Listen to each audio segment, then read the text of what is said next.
Today we're going to be talking about two extremely important aspects that contribute to proper heart function, and that is the depolarization of the heart as well as contraction of the heart. So when we talk about depolarization, we're going to talk about the electrical signal in the heart, how it's generated and how it's propagated. We're going to talk about how it's regulated as well as the exact pathway that it takes throughout the heart. And then we're going to move into talking about contraction. We're going to talk about how depolarization relates to contraction, how we exert force through contraction, as well as the regulation of contraction as well. All right, so we're first going to be talking about the depolarization of the heart. And I think the best place to start with that is by talking about the electrical signal in the heart.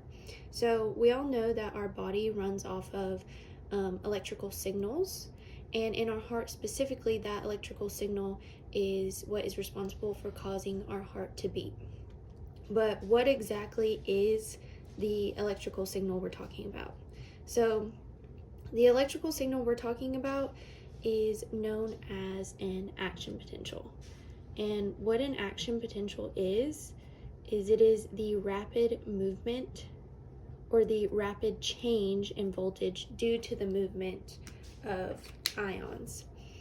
So normally our body's cells sit at a negative voltage on the inside. But when stimulated, and we'll talk more about what this stimulation is later, but when stimulated, we can cause this cell to become more positive by moving positive ions on the outside of the cell into the cell, causing it to become more positive. In this event right here, the movement of positive ions into the cell, making it become more positive, is called depolarization.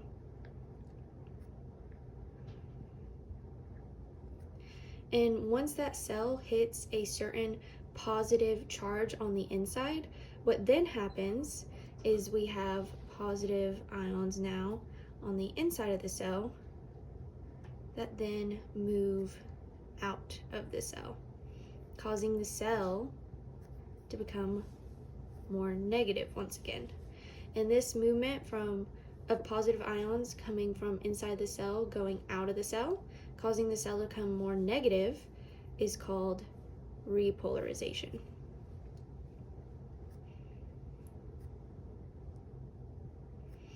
And this whole event is our action potential. So the electrical signal that we're talking about is just the cascade of multiple different cells depolarizing and repolarizing. So normally, in most of our body cells, this stimulation right here that causes this event to occur is due to our nervous system. So our skeletal muscles, we have stimulation from our nervous system, which causes them to depolarize and repolarize. But something really cool and unique about the heart is we actually don't need any stimulation from the nervous system because the heart can generate its own action potentials. So how it does this is there is a little cluster of specialized cells that sit on top of the heart, specifically on the right atrium, like really close to where the superior vena cava is. And that little cluster of specialized cells make up what is known as the sinoatrial node or the SA node. And these cells have a special property called inherent automaticity. And what inherent automaticity is it's just a big fancy term to say that these cells are able to spontaneously depolarize. So once again, they're not needing that stimulation from the nervous system or elsewhere. So let's take a look at what this looks like, and I'm going to draw it in two different ways to kind of get a better visual of it all. But Here is our specialized cells that make up the SA node. They're known as pacemaker cells. And then I'm going to draw a little graph here to the side.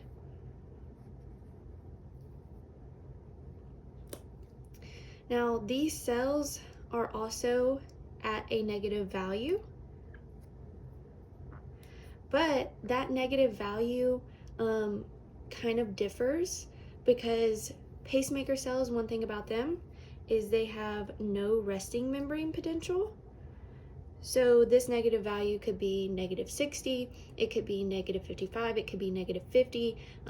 It really just depends. It doesn't have one value that it's usually at. But one thing to note is that when that pacemaker cell's charge on the inside is below -40, so say we're starting right here with this cell, we have something on this pacemaker cell called a funny channel. So this is our little funny channel. And what it does is it allows for sodium outside of the cell to leak into the cell. And when that sodium leaks into the cell, we know sodium has a positive charge. So we start to see our cell become a little bit more positive, or approaching a more positive value. Well, once enough sodium comes in to get this pacemaker cell to -40, that -40 millivolts is what is known as our threshold for pacemaker cells. So once we hit that -40 voltage in here, what happens is we're going to open a calcium channel. And calcium from outside the cell, once again, is going to enter into the cell. It's going to rush into the cell. So there's going to be a lot of calcium rushing in. So the sodium was a slow leak. The calcium is going to be huge, massive amount of calcium all coming in at once. That's going to cause our cell to shoot up positive. So we're going to see that value become more positive inside the cell. Once we hit the peak of that positivity, what then happens is we're going to open yet another channel. And this channel is going to be a potassium channel. Now, one thing that's a little bit different about this is potassium is usually at higher concentrations inside of the cell than outside of the cell. And we know that concentration gradients work or move from high to low. So because there's a higher concentration of calcium inside the cell, that potassium, since there's a higher concentration of potassium inside the cell, that potassium, when those gates open, is going to flood out of the cell. So that flood of potassium outside of the cell causes the cell to become more negative again. So we become more negative. Once we dip below that -40, this process starts again. So we spontaneously depolarize by those funny channels being open. Sodium leaks in. That once it hits that -40, we get calcium flooding in, causing it to become more positive. Then once we hit the peak of the positivity, our potassium inside the cell effluxes or floods out of the cell, causing it to drop back more negative, and it just repeats and repeats and repeats. Once again, as a little reminder, that rapid increase to positivity is our depolarization. So that's our really our calcium here. The sodium gets it to threshold. Calcium is our depolarization. Then that decrease, once again, is our repolarization, and it's due to the potassium effluxing out of the cell. So this is happening over and over again, like I just said. But one thing to note about these pacemaker cells is they fire around 100 beats per minute. So this all is happening about 100 times per minute. But the cool thing about that is we can actually change this 100 beats per minute, and we can make it faster or slower by using our sympathetic nervous system and our parasympathetic nervous system. So I just want to have a little reminder here, since I'm including this. Like I said, SA node has inherent automaticity, so these pacemaker cells, we don't need any stimulation from the sympathetic nervous system or parasympathetic nervous system for this to occur, for the depolarization or the repolarization to occur. But the actual rate at which it fires, we can influence it by our sympathetic and our parasympathetic nervous system. And how we do this is our sympathetic nervous system, what it does is it decreases the amount of time it takes for our pacemaker cell to reach threshold. And what that does is it means we can have more action potentials. Sorry, that looks bad. We have more action potentials in the same amount of time because we're decreasing the amount of time it takes for us to reach threshold. And then so sympathetic system, we're increasing the firing rate, and that is due to a decrease in time it takes to reach threshold. And then our parasympathetic nervous system is the opposite. So it decreases the firing rate. And how it decreases the firing rate is it increases the amount of time it takes for our cell to reach that negative 40 millivolts or threshold. So that means we're going to have less depolarizations and action potentials in the same amount of time there. So now from all of this, we know what the electrical signal is. It is action potentials. We know how the action potential is generated in the heart, and that is due to the SA node, the pacemaker cells in the SA node specifically. And now we know how it is regulated as well, which is through the sympathetic and parasympathetic nervous systems. So now, one question that you're probably wondering is, where do we go from here? How is the signal spread across the heart or propagated across the heart? And that's where we're going to go next. Okay, so on the topic of how the signal actually propagates and spreads throughout the heart, we're going to talk about some cells called cardiac myocytes. So cardiac myocytes are the other type of cell present in the heart, and these are present in the atriums, they're present in the ventricles, they're also present in Purkinje fibers, which we'll talk a little bit about later. But they differ from pacemaker cells in the fact that, unlike pacemaker cells, they are unable to spontaneously depolarize on their own, so they do need stimulation. And the other way that they are different is they actually do have a resting membrane potential. So for cardiac myocytes that sit directly surrounding the SA node, so let's say right here, they're right on that SA node, they are touching the SA node. For their depolarization or action potential to happen, they're actually going to be stimulated by the SA node themselves. So here is our cardiac myocyte.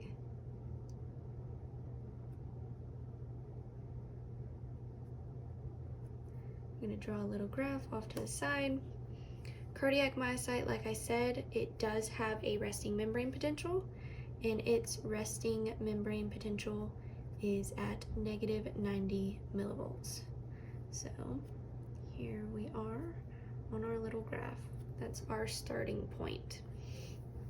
Well, like I said, the cardiac myocytes that directly touch the SA node are going to get stimulated by the SA node, and what it causes to happen is we're going to slightly open up some sodium channels. So we're going to have a slow leak of sodium from outside of the cell into the cell due to that stimulation from the SA node.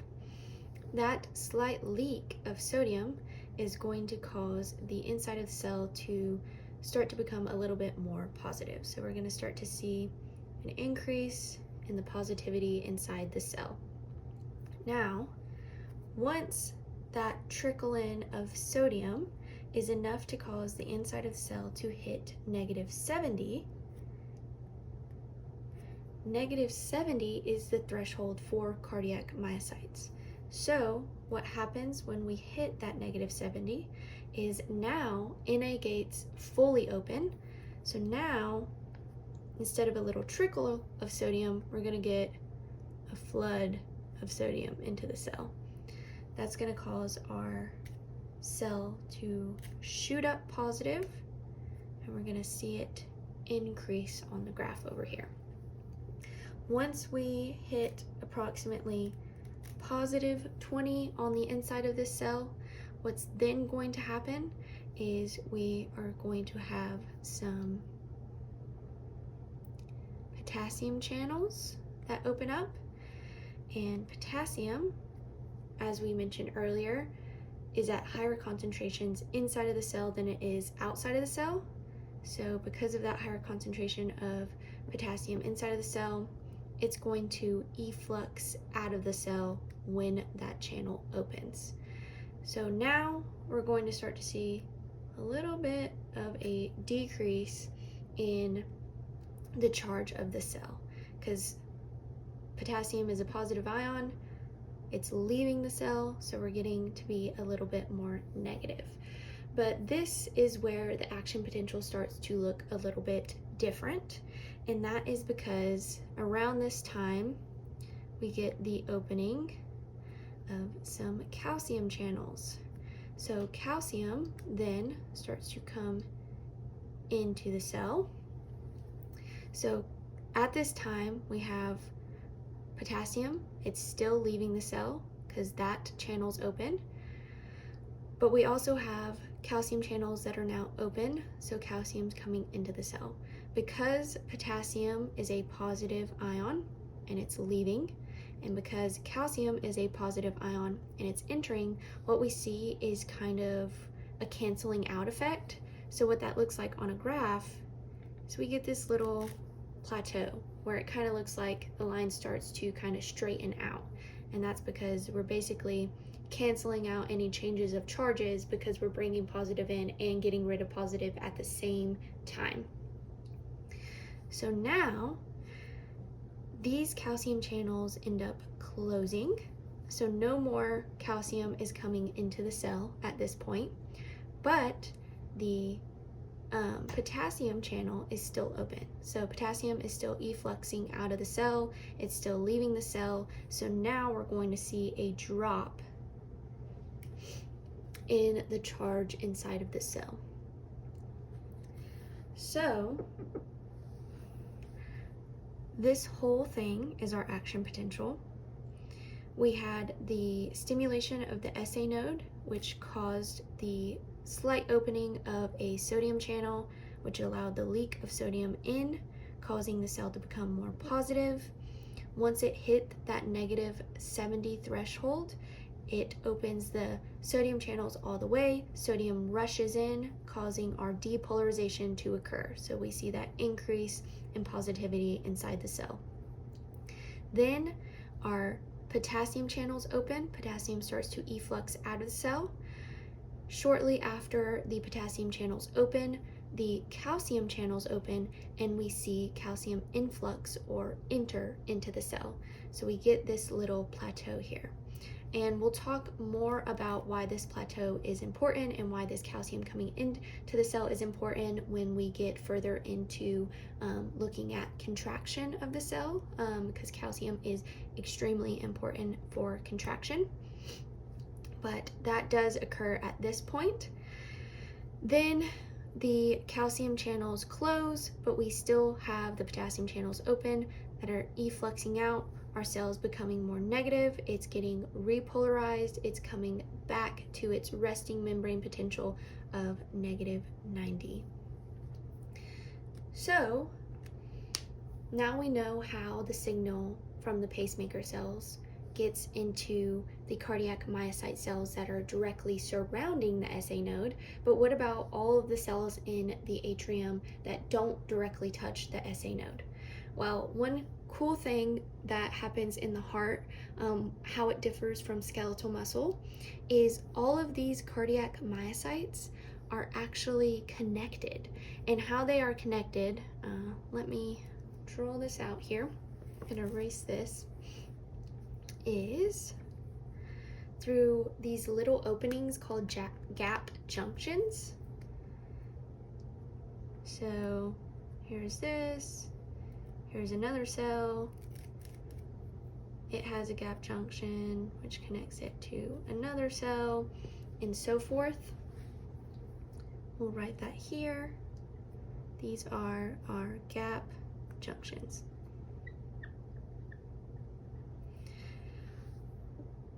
So when the SA node stimulates these cells closest to it and this action potential occurs, well, that start of the action potential, we know, is that sodium leaking in.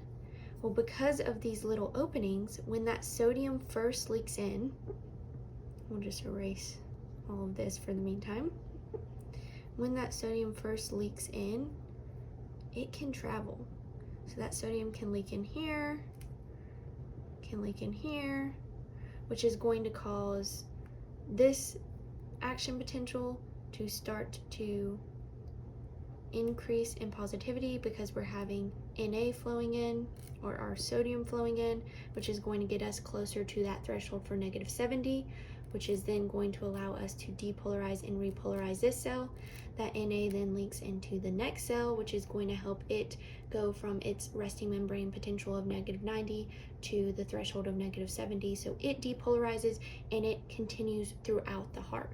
So this signal is actually propagating by SA node stimulates these cells that are directly touching it.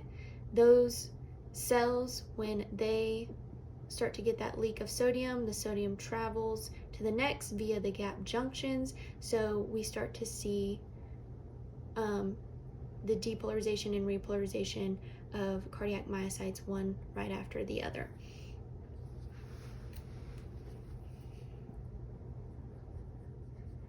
All right, so now I think we have the basis for everything. So I kind of want to draw this bigger and then talk about where the signal goes from there. So let's just draw this a little bit bigger here. Okay, so just to review here one more time, we have our pacemaker cells that make up our sinoatrial node.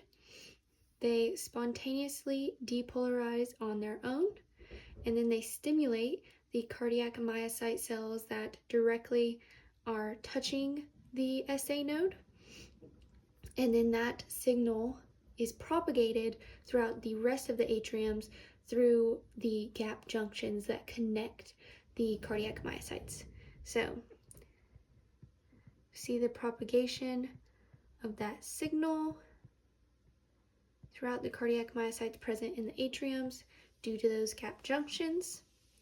Then from there, what happens is there is a little node right here in between the ventricles and the atriums known as the atrioventricular node, or the AV node. And the AV node has a very important job. So we now know that the signal has traveled across the atriums. Well, actually, pretty much this entire tissue right here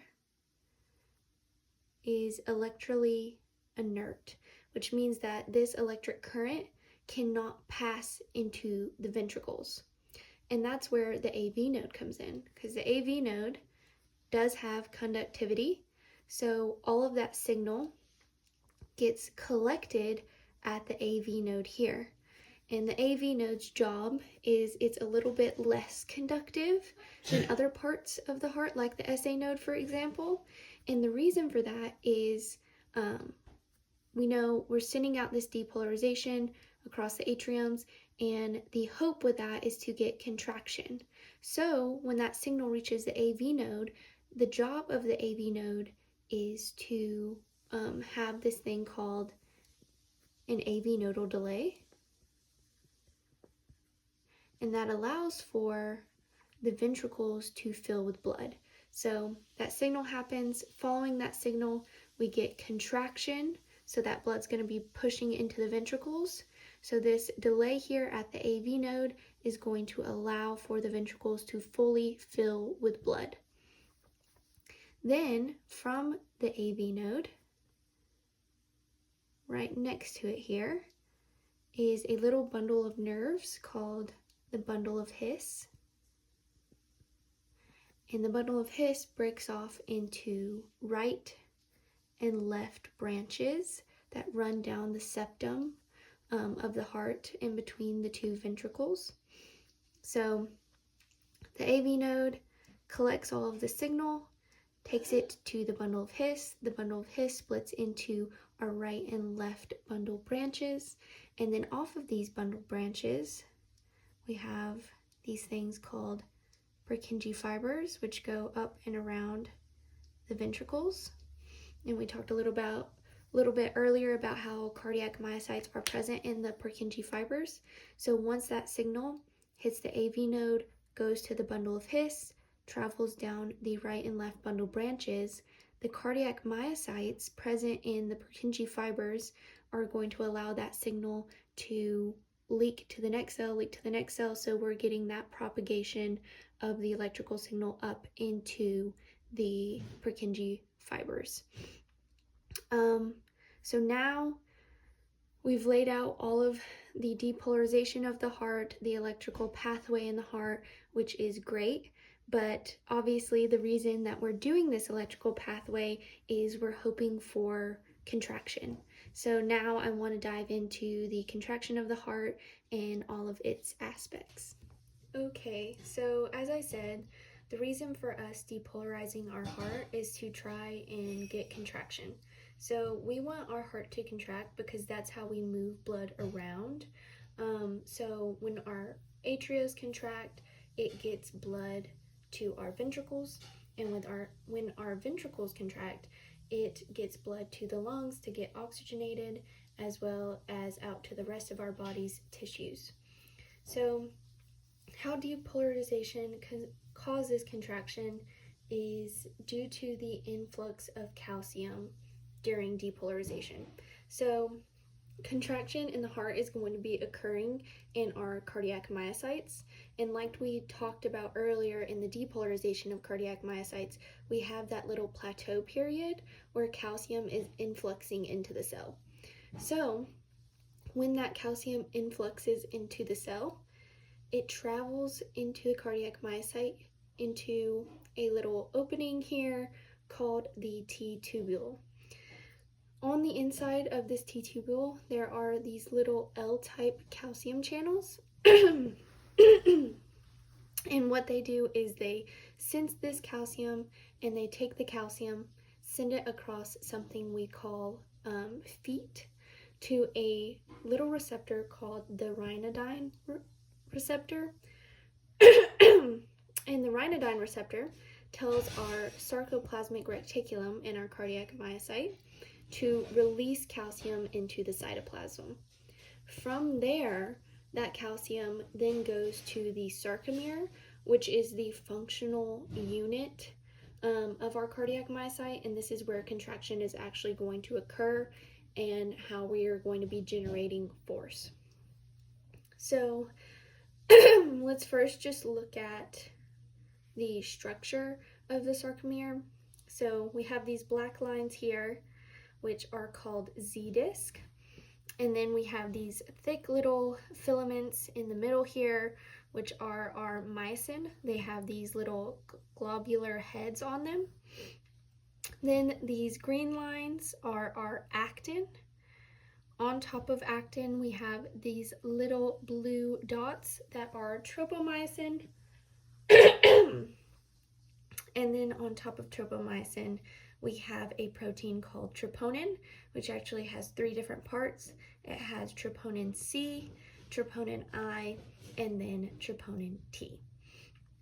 So essentially, how we're going to be creating force and contracting is by myosin grabbing on to actin.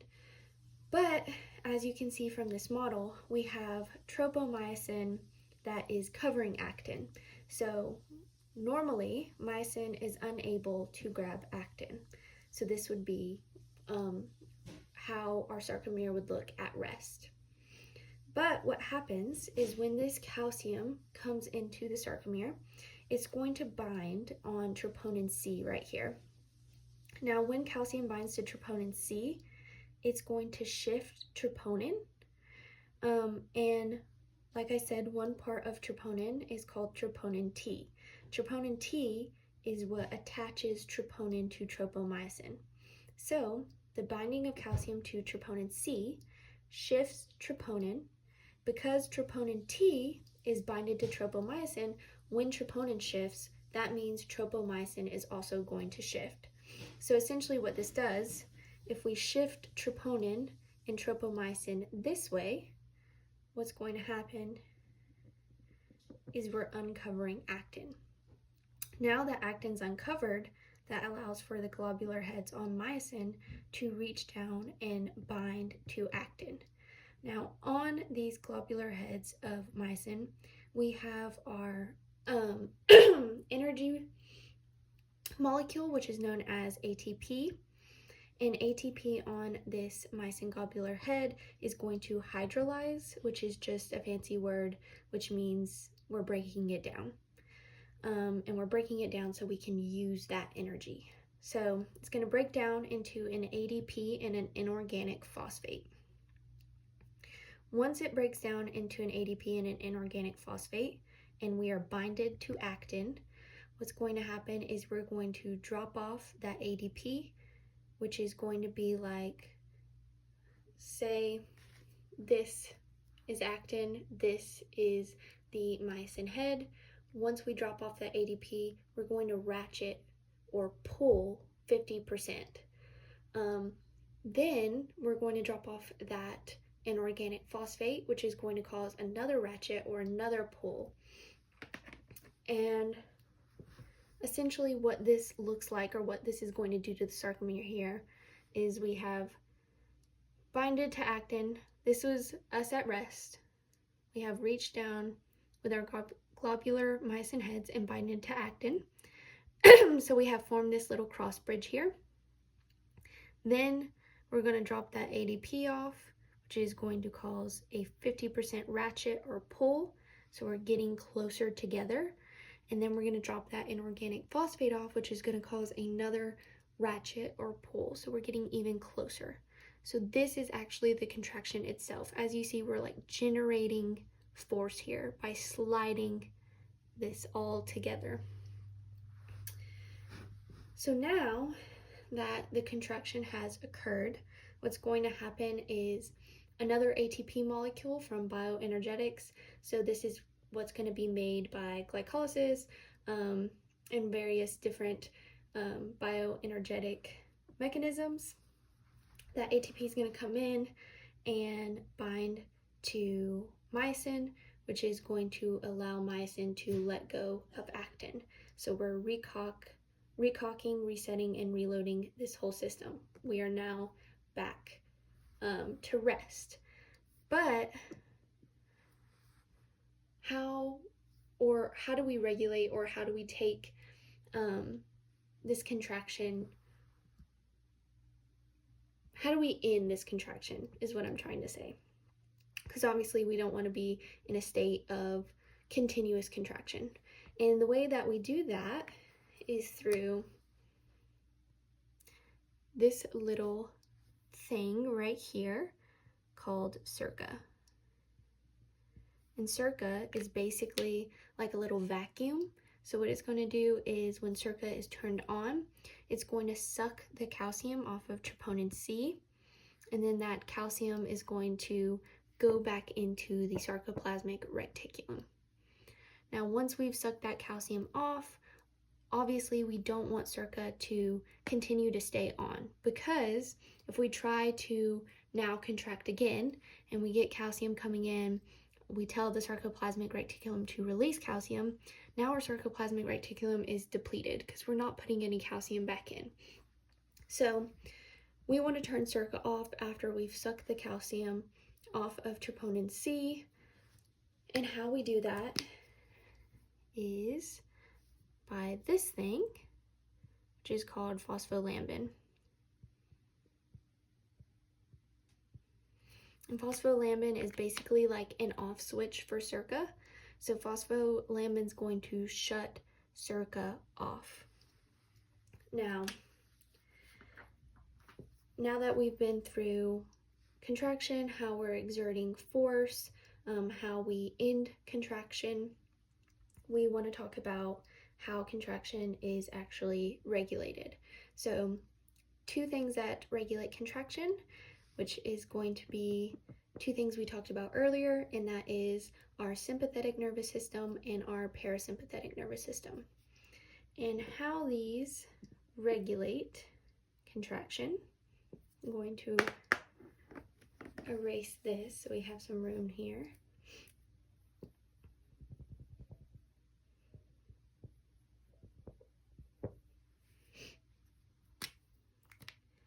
Is on our cardiac myocyte, we have receptors, and we have a G stimulatory protein, a G inhibitory protein, and something called adenyl cyclase. Now, if we want to increase contraction, what we're going to do is we're going to utilize our sympathetic nervous system. And how this is going to increase contraction is our sympathetic nervous system is going to release its hormones, norepinephrine and epinephrine, which are then going to bind to the receptor that activates the G stimulatory protein. And once the G stimulatory protein is activated, what it does is it increases adenylyl cyclase. And then what happens is adenylyl cyclase utilizes ATP to create cyclic AMP, and cyclic AMP then increases protein kinase A, which does a couple different things to increase our contraction. First thing it does is it increases the sensitivity of these L-type calcium channels, which is going to increase contraction. It also phosphorylates phospholambin, which increases our circa activity, and it increases the release of calcium from the sarcoplasmic reticulum. So all of these things that protein kinase A does is going to work to increase the amount we are contracting. Now, if we want to decrease contraction, we utilize the parasympathetic nervous system, and how it decreases contraction is through its release of its hormones, acetylcholine and aldosterone, which bind to their receptor, which activates the G inhibitory protein, which basically stops this whole pathway from occurring and decreases contraction that way.